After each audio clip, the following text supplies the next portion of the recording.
अस्सलाम वालेकुम नाज़रीन, कुछ बहुत अहम तरीन तफसीलात आपको इस्लामाबाद से शेयर करेंगे। एक तो अली अमीन गंडापुरी बड़कों से मामला अब गंडापुरी साजिश की जानिब बढ़ चुका है।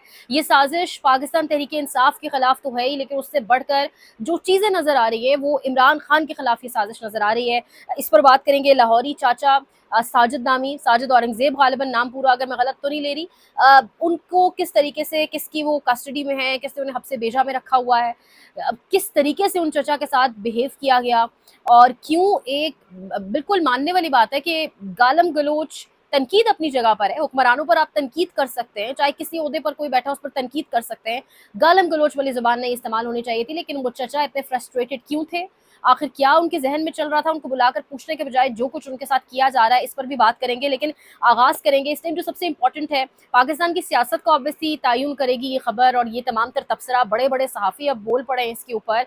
अली अमीन गंडापुर के हवाले से अगर बात की जाए तो अली अमीन गंडापुर के साथ मेरा कोई पर्सनल ग्रज नहीं है या मेरा कोई लेना देना नहीं है अली अमीन गंडापुर के साथ, लेकिन जो ग्राउंड्स पर हकीकत है, जो ज़मीनी इस टाइप हकाइक है, जो चीज़ें समझ में आ रही हैं, जिस तरह अब तमाम तर लोग खासकर तमाम वो बड़े सहाफ़ी जो बड़े अपडेटेड हैं, जिनके पास बड़ी खबरें मौजूद होती हैं, वो जिस तरीके से आप बात कर रहे हैं, तो चीज़ें समझ में इस तरीके से आ रही हैं कि अली अमीन गंडापुर कॉम्प्रोमाइज़ होना एक बहुत छोटा लफ्ज़ है। अली अमीन गंडापुर मशकूक होना एक बहुत छोटा लफ्ज़ है। अली अमीन गंडापुर बाज़ाब्ता तौर के ऊपर गद्दारी कर रहे हैं इमरान खान के साथ। पीटीआई इमरान खान है, इमरान खान पीटीआई है, बाकी कोई जो कुछ भी है कुछ भी नहीं है, सिर्फ अवाम है और अवाम का लीडर खान है। तो ये अली अमीन गंडापुर साहब कर क्या रहे हैं? अली अमीन गंडापुर निकले 12 तारीख को, लाहौर पहुंचे। लाहौर वाली जो पूरी एक रैली थी, अब इस पर इमरान रियाज खान ने बड़ा छोटा सा और बड़ा आप बड़ा टू द पॉइंट एक आप कह लें स्टेटमेंट है। वो कह रहे हैं इमरान खान की बहनें इंतजार करती रहीं और सब इकट्ठे होकर अडियाला के बाहर नहीं पहुंचे, मगर मिर्जा अफरीदी के लिए गंडापुर साहब की कयादत में लाहौर भी पहुंच गए। यानी इमरान खान की बहनें बाहर खड़ी होती हैं, पीछे थोड़े बहुत लोग होते हैं। वो रात भी हमें याद है जब इमरान खान की बहनों को दूर कहीं इस्लामाबाद और लाहौर के रास्ते में दूर कहीं छोड़ दिया गया था, मोटरवे के ऊपर, जब तेज बारिश हो रही थी। लेकिन इस तमाम तर मौकों के ऊपर ये ढेर एमपीएस का और एमएनएस का 500 गाड़ियों का काफिला इस तरीके से इतने जज्बे के साथ ये नहीं निकले। अली अमीन गंडापुर अभी भी तो स्ट्रेटेजाइज करके लेकर गए ना सबको। क्या अली अमीन गंडापुर इसी तरीके से सबको अडियाला नहीं लेकर आ सकते थे? सब एक बार ही ले आते अगर। अब आप एहतजाज को तो दूर छोड़े ना, एहतजाज तो 5 अगस्त की बात थी। इमरान खान ने बार बार कहा 5 अगस्त, 5 अगस्त नुक्ता अरूज होगा, क्योंकि 5 अगस्त को इमरान खान का सॉलिटरी कन्फाइनमेंट के अंदर जो कैद तन्हाई, जिसका पीटीआई क्लेम भी करती है, उसको 2 साल मुकम्मल हो जाएंगे। अब कारकुनान जो जेलों में पड़े हुए हैं, जो बाकी क़यादत जेलों में पड़ी हुई है, तो इमरान खान ने कहा कि नुक्ता अरूज पर, पीक पर ये तहरीक पहुंचेगी 5 अगस्त को। लेकिन 5 अगस्त की चीज को पीछे छोड़कर अली अमीन गंडापुर बार बार 90 दिन की बात कर रहे हैं। ये 90 दिन का किसने उन्हें कहा है? ये 90 दिन के ट्रैक के ऊपर, 90 दिन की पटरी के ऊपर वो क्यों चढ़ गए? अली अमीन गंडापुर मिर्जा अफरीदी के लिए क्यों इतना काम कर रहे हैं? अली अमीन गंडापुर एमएनएस और एमपीएस को लेकर मिर्जा अफरीदी के पास पहुंच गए लाहौर। अली अमीन गंडापुर का वो जो पूरा एक स्क्रिप्टेड किस्म की एक काफिला पहुंचा और जो तमाम तरह एक रंग दिया गया कि हम मज़ाहमत करने लगे, मज़ाहमत का फेज़ 1 है, उसके अंदर आलिया हमजा क्यों इनवाइटेड नहीं थी? आलिया हमजा साहिबा क्या कह रही हैं? आलिया हमजा कह रही हैं कि मैं बिल्कुल बिजी नहीं थी, और वो कह रही है कि कुछ ऐसी मसरूफियात मुझसे मंसूब कर दी गई जो मुझे खुद भी नहीं पता था कि मैं मसरूफ हूँ। आलिया हमजा को बाकायदा तौर पे मना किया गया। यहाँ मैं आपको आलिया हमजा के बारे में बताऊँ तो आलिया हमजा को इमरान खान ने नोटिफाई करवाया बैरिस्टर गौहर से कि उनको सदर बनाया जाए। उसके बाद ये भी कहा कि उनको फ्री हैंड भी दिया जाए। यहाँ कुछ बताने वाले ये भी बताते हैं कि आलिया हमजा के हवाले से कि उनको ओहदे से हटाया जाए, पंजाब के सदर से के ओहदे से, सलमान अकरम राजा, अली अमीन गंडापुर और एक और सीनियर शख्सियत में नाम अभी जहन से निकल रहा है, तीनों रहनुमाओं ने 12 इमरान खान को कहा कि इनको हटा दें, किसी और शख्स को लगाएं। लेकिन इमरान खान ने कहा कि नहीं, वो अच्छा काम कर रहे हैं। आलिया हमजा से इस कदर खटका क्यों है? खटका सिर्फ एक है, आलिया हमजा अपने वर्कर से कनेक्टेड है और वर्कर इस वक्त मांग रहा है इमरान खान की रिहाई। वर्कर कोई ड्रामा नहीं मांग रहा, वर्कर कोई स्क्रिप्टेड चीज नहीं मांग रहा, वर्कर कोई फिल्म नहीं मांग रहा, वर्कर कोई ये जो आप रोडों पर सड़कों पर निकल कर जो कुछ करते हैं ये सब नहीं मांग रहा। गुलपाशी हो रही है। अच्छा, उस दिन जब जब आगाज हुआ और मैंने उस टाइम एक वीलॉग भी किया, लेकिन जब बाद में कुछ ऐसे चेहरे, जरताज गुल जैसे लोग और वो गुलपाशी और वो कुछ अजीब सा मंजर था, जब वो कुछ चीजें देखी और जब रोका नहीं गया रास्ते में, सिर्फ पकड़े जा रहे थे तो कारकुनान, फिर बैरिस्टर गौहर ने चलने से पहले ही कह दिया कि हमने पंजाब हुकूमत को पहले ही इन्फॉर्म कर दिया है। अब वैसे बैरिस्टर गौहर भी ठीक है, सीधे आदमी है, सच एटलीस्ट बोल दिया। उन्होंने कहा कि हमने पहले ही पंजाब हुकूमत को बता दिया है कि हम मीटिंग के लिए आ रहे, कोई एहतजाज वगैरह के लिए नहीं आ रहे। बाकी रहनुमा ने इसको रंग देने की कोशिश की कि हम शायद कोई बहुत बड़ा एहतजाज करने जा रहे हैं, एहतजाज का फेज 1 है और बहुत कुछ होने वाला है। तो ये जो तमाम तर कहानी इस टाइम हो रही है, जिस तरीके से मामला चल रहे समझ में आ गई थी कि ये स्क्रिप्टेड है, ये सब कुछ तयशुदा है। आलिया हमजा को भी इस पूरे मंजरनामे से गायब रखा गया, उनको नहीं आने दिया गया सामने, ताकि सीएम साहिबा जो है वो नाराज ना हो जाएं। सीएम और गंडापुर के दरमियान मामला पहले ही तय पा चुके थे, तो सीएम को नाराज नहीं करना चाह रहे थे गंडापुर साहब। अब गंडापुर साहब की गंडापुरी बड़कों से मामला साजिश की जानिब क्यों बढ़ गया, अगर मैं एक एक करके आपको तमाम तर चीजें बताना शुरू करूं।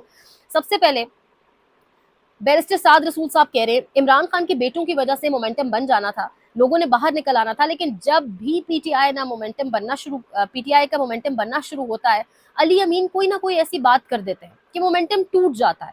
जैसे कि इस मर्तबा 90 दिन की बात करके मोमेंटम तोड़ दिया। एक 90 दिन की बात और एक और बात कि मैं गोलियां मार दूंगा। यानी इमरान खान की तहरीक, उसकी पूरी जिंदगी नॉन वायलेंट सियासत पर गुजरी, हमेशा उन्होंने ये कहा रूल ऑफ लॉ, तो आप गोलियां वाली आपके अंदर इतनी कौन सी फ्रस्ट्रेशन है जो आप गोलियों वाली बात पर आ जाते हैं।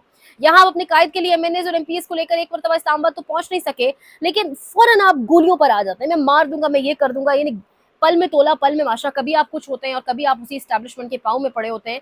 ये आपके हवाले से कोई एक या दो लोग नहीं कह रहे, ये सिर्फ आपके नाकदीन नहीं कह रहे, ये कंफर्म्ड सोर्सेज हैं कि आप किस हद तक एस्टेब्लिशमेंट के आगे लेट चुके हुए हैं। ये हर कोई इस बारे में बात कर रहा है। अब यहाँ से आप आगे बढ़ें और एक एक करके आप तमाम तर चीजें सुनते जाएं। मौलाना फजल रहमान के भाई ने अली अमीन गंडापुर का चैलेंज कबूल कर लिया है और उन्होंने कहा है कि मेरी हसरत है कि वो वीडियोस रिलीज हो जाएं जिनमें आप उन एस्टैब्लिशमेंट के पांव पड़ रहे थे। आप अपने लीडर इमरान खान की अहलिया बुशरा बीबी और बहन अलीमा खान को गालियां दे रहे थे। इमरान खान की रिहाई की तहरीक को भी आपने धोखा दिया, आप कारकुनान को छोड़कर आ गए। ये मौलाना फजल रहमान के भाई कह रहे हैं। आगे चले तो जुबैर अली खान सहाफी लिख रहे हैं कि अली अमीन गंडापुर ने सेनेट के उम्मीदवारों की फहरिस्त से मुराद सईद का नाम भी निकाल दिया। मुराद सईद के मुतबादिल उम्मीदवार जो कवरिंग कैंडिडेट थे, अजहर मशवानी का नाम भी फहरिस्त से खारिज। इरफान सलीम और खुरम ज़ेशान भी सेनेट की फहरिस्त से निकल गए। वर्कर सारे फारिग, पीछे रह गई माल वाली पार्टियां।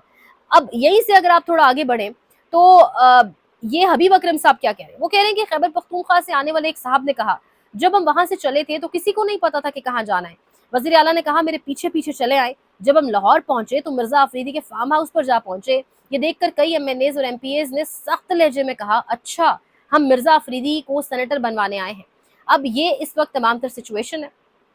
इस तरीके से जो है वो अली अमीन गंडापुर ने तमाम तर मामला को चलाने की कोशिश की है। बात की जाए अगर आलिया हमजा को ओहदे से हटाने की, तो उस पर भी अली अमीन गंडापुर बड़े गर्म रहे कि हटाया जाए, किसी तरह सरगर्म रहे। सिद्दीक जान साहब कह रहे हैं कि मिर्जा अफरीदी वाला मामला बहुत पीक पर पहुंच गया है। परसों इमरान खान की बहनें ये मामला इमरान खान के सामने रखेंगी, हतमी फैसला इमरान खान का अपना होगा, फैसला करेंगे। अब आप देख लें हबीब अकरम साहब, बैरिस्टर साद रसूल साहब, सब लोग किस तरह पॉइंट आउट करें अली अमीन गंडापुर को और किस तरह आधे लोगों को पता। अच्छा पहले अहमद चट्ठा के घर खाने का था कि वहां पर इस सब रात को खाना खाएंगे और वापस निकलेंगे। फिर मलिक अहमद बुशर के घर के हवाले से कहा गया, लेकिन पता किसी को भी नहीं था कि ये मिर्जा अफरीदी के घर जा रहे हैं। मिर्जा अफरीदी एक बहुत पैसे वाली, एक बहुत तगड़ी पार्टी, पहले भी ये पाकिस्तान तहरीक इंसाफ के डेप्टी चेयरमैन रह चुके हैं सेनेट के अंदर, लेकिन प्रोडक्शन ऑर्डर किसी के भी जारी नहीं कर सके। सेनेटर एजाज चौधरी, बूढ़ा शख्स, किस तरीके से वो जेल काट रहे हैं, उन तक के ये प्रोडक्शन ऑर्डर जारी नहीं कर सके। 9 मई की मजम्मत करके जब पार्टी के सिंसियर लोग जेलों में पड़े थे, जब पार्टी के कारकुनान पर जुल्म के पहाड़ तोड़े जा रहे थे, जब उनके कायद को जेल में डाला गया था, जब आवाम सड़कों पर गोलियां खा रही थी, तब ये मिर्जा अफरीदी साहब बाहर के ममालिक की सैर कर रहे थे। मिर्जा अफरीदी के पास ठीक ठाक पैसा है। अब आज ये कहा जा रहा है कि उन्होंने पैसा पार्टी की फंडिंग के लिए बहुत ज्यादा इस्तेमाल किया है, वो नजर नहीं आ रहा। पार्टी की फंडिंग तो आजकल सबसे बड़ी जरूरत है उन कारकुनान की रिहाई, लेकिन हम में से किसी को दिखाई नहीं दे रहा, सिवाय एक दो लोगों के। खदीजा शाह कर ले, दो चार और लोग हैं जो वाकईतन वर्कर्स के लिए कुछ कर रहे हैं, जो भी अली अमीन गंडापुर को शदीद तरीन खटक रहे हैं। तो अब ये मिर्जा अफरीदी के लिए तमाम तर चीज करना, कुछ लोग तो ये दावा भी कर रहे हैं, मैं इस हवाले से सारे कोई बात नहीं करूंगी, प्रूफ्स मौजूद नहीं है, लेकिन कुछ लोग कह रहे हैं कि अली अमीन गंडापुर ने मिर्जा अफरीदी से एक ठीक ठाक रकम पकड़ी है, पैसे लिए हैं, और अब अली अमीन गंडापुर ये कह रहे हैं कि वो पैसे पार्टी के कारकुनान पर लगे हैं और पार्टी की फंडिंग में दिए गए थे मिर्जा अफरीदी ने, इसलिए हम मिर्जा अफरीदी को जो है वो आगे आगे कर रहे हैं और उनके हवाले से हम पूरी कैंपेन चला रहे हैं। तो ये इस वक्त तमाम तर सिचुएशन है। मिर्जा अफरीदी शाहिद खान अफरीदी का गालिबन कज़न भी बताया जाता है इनको, क्योंकि कज़न भी हैं, नून लीग के साथ भी इनके कौन से ताल्लुकात हैं, कैसे हैं, ये भी तस्वीरें, सब कुछ तस्वीरें बोलती हैं, सब बता रही हैं। तो एक ऐसे कैंडिडेट के लिए, और दूसरी जानिब खुरम ज़ेशान और इरफान सलीम जैसे कैंडिडेट्स, फिर मुराद सईद जैसे लोग, उनके कवरिंग में अजहर मशवानी जैसे लोग, जिन्होंने जेलें काटी, जिन्होंने 9 मई के बाद बहुत कुछ फेस किया, और सिर्फ खुद नहीं किया, उनकी फैमिलीज ने भी किया। तो ये पार्टी वर्कर की पार्टी है, इसलिए कि 8 फरवरी को वर्कर ने इलेक्शन जितवाया। 8 फरवरी को इस पार्टी को सिर्फ सोशल मीडिया, जो यानी सोसाइटी से निकला है, जो मेरे और आप में से आम लोगों से निकला है, उसने इनको इलेक्शन जितवाया। आज ये पार्टी अगर, जो ऑब्वियसली इमरान खान की पार्टी है और इमरान खान ऐसा नहीं चाहते होंगे, तो ये इमरान खान को माइनस करने की एक कोशिश है। आलिया हमजा को ओहदे से हटाने की कोशिश। अब ये सेनेट की नशस्त के ऊपर जो मामला हो रहा है, केपी का सेनेट हाउस कंप्लीट करने के हवाले से, वो तो ये तमाम तर कोशिशें बेसिकली इमरान खान को माइनस करने की कोशिश है। इससे पहले भी इमरान खान को माइनस करने की कोशिश अली मीन गंडापुर साहब कर चुके हैं, इसको आप तीसरी और चौथी कोशिश कह सकते हैं। इससे पहले बजट भी अली मीन गंडापुर ने पास करवाया, फिर Ali mean Gandapur minerals and mines के ऊपर भी बड़ा तगड़ा उनका एक स्टैंड था, बंद कमरों के अंदर एमपीएस को समझा भी रहे थे, लेकिन उस वक्त अवामी प्रेशर इस कदर था कि मिनरल्स एंड माइंस वाला मामला वहीं के ही रह गया। तो अली मीन गंडापुर किसके अहकामात पर चल रहे हैं, किसके इशारों पर चल रहे हैं, जमीनी हकायक अब खुलकर बता रहे हैं कि कॉम्प्रोमाइज होना, डरना, झुकना, एस्टैब्लिशमेंट के आगे लेटना, ये बहुत छोटे अल्फाज हैं। लग ऐसा रहा है कि वो बाकायदा स्क्रिप्टेड तौर के ऊपर, एक स्क्रिप्ट के ऊपर काम कर रहे हैं और इमरान खान को शदीद तरीन नुकसान, मैंने ट्वीट भी किया कि इस वक्त सबसे बड़ा दुश्मन अली मीन गंडापुर का, अगर मुझे कोई कहे, माजरत के साथ इमरान खान का, अगर मुझे कोई कहे इस्टेब्लिशमेंट है तो मैं नहीं मानूंगी। देखिए इस्टेब्लिशमेंट तो बज़ाहिर जो कर रही है ना, खान साहब भी जानते हैं, इस्टेब्लिशमेंट को भी पता है क्या हो रहा है दोनों जानिब से, लेकिन वो आपका दुश्मन, वो दोस्त नुमा दुश्मन जो आपकी वजह से किसी बहुत बड़े ओहदे पर बैठा है और फिर उसके बाद वो किस तरीके से काम कर रहा है, तो वो दुश्मन ज़्यादा खतरनाक होता है। इसलिए सबसे बड़ा दुश्मन इस वक्त अली मीन गंडापुर साहब है। और जिस तरीके से मामलात को लेकर चल रहे हैं, ये खबर पिछले 2 हफ्ते से चल रही थी कि ये पार्टी को तोड़ेंगे खुदा ना खास्ता, लेकिन सवाल यहाँ पर एक है, पार्टी नहीं टूटी, इससे पहले भी बहुत कुछ हुआ है, अब भी नहीं टूटेगी, क्योंकि ये जमात सिर्फ इमरान खान है और इमरान खान पीटीआई है, पीटीआई इमरान खान है, इसी तरीके से ये मामले ने चलना है। लेकिन जो कुछ अली बिन गंडापुर साहब कर रहे हैं, खुदा ना खास्ता उन्हें इस चीज़ का एहसास होना चाहिए कि कुछ भी अगर अवाम के लीडर को हो जाता है तो लोग अली बिन गंडापुर का रुख करेंगे, बाद में किसी और का।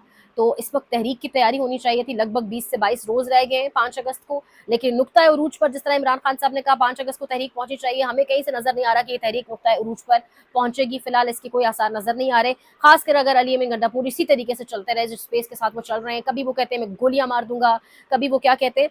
अब एक चचा, लाहौरी चचा जो बहुत मशहूर हुए, बहुत वायरल हुए, उनकी अल्फाज के चुनाव से आप इख्तलाफ कर सकते हैं, लेकिन उनके इजहार इख्तलाफ से या उनकी राय से, या ये कि वो क्यों इजहार कर रहे हैं, फ्रीडम ऑफ एक्सप्रेशन है, एक मुल्क है, आज़ाद मुल्क के अंदर वो रहते हैं। यहाँ कोई वो कोई भारत में नहीं है जो मोदी के खिलाफ बात कर रहे हैं, कोई मुसलमान है और मोदी के खिलाफ बात कर रहा है जो उनके साथ इस तरह किया जाएगा। वो एक मुस्लिम रियासत के अंदर, एक मुल्क के अंदर रह रहे हैं, कुछ भी कह सकते हैं, अल्फाज का चुनाव गलत हो सकता है, उसको हम भी कंडेम करते हैं, गालम गलोच नहीं होनी चाहिए थी, लेकिन उनके साथ जो किया गया, कोई एक ओहदेदार उनको बुलाकर पूछता कि चाचा जी आपका प्रॉब्लम क्या है। आप अगर बुलाकर उनसे उनका मसला पूछते, एड्रेस करने की कोशिश करते, उनको कुछ हेल्प आउट करते, सॉर्ट आउट करते, यकीन माने यही चाचा मरियम नवाज का, वज़ीर आला पंजाब का फ़ैन हो जाता, आप यकीन माने। लेकिन बजाय इसके जो कुछ उनके साथ किया गया है, इससे उनके दिल में मज़ीद जो नफ़रत बढ़ी होगी वो तो बढ़ी होगी, बाकी अवाम के दिलों में क्या आया होगा। अब चाचा की बाजियाबी के लिए बेटे का अदालत से रुजू, अदालत ने कल तक जवाब तलब कर लिया। लेकिन अब मामला सिर्फ यही नहीं है, इनके हवाले से जो खबर आ रही है वो ये है कि साजिद नामी बुजुर्ग आदमी का सीएम पंजाब मरियम नवाज के खिलाफ नाजेबा बयान, नाजेबा जुबान इस्तेमाल करने का मामला। एडिशनल सेशन जज की अदालत में साजिद नवाज बुजुर्ग की बाजियाबी के लिए इसके बेटे उमर ने दरखास्त पर समात। एसएचओ जौहर टाउन ने मेरे वालिद को 2 दिन से हब्से बेजा में रखा हुआ है। एसएचओ जौहर टाउन ने 2 दिन से मेरे वालिद को बुजुर्ग शहरी हब्से बेजा में रखा हुआ है। गुनाह क्या है आप सब जानते हैं। इस मुल्क के अंदर बड़े बड़े चोर कहाँ कहाँ घूम फिर रहे हैं, लेकिन एक शख्स जिसने अपना इजहार राय किया, अल्फाज गलत चुने बेशक, लेकिन अब हब्से बेजा में उन्हें रखा हुआ है। मजीद अपडेट्स अगले व्लॉग में आपके सामने रखेंगे। थोड़ा लंबा हो गया व्लॉग, लाइक करें, शेयर करें, सब्सक्राइब करें, कमेंट सेक्शन में फीडबैक का इजहार करें। ख्याल रखिए, अल्लाह ने निगहबान।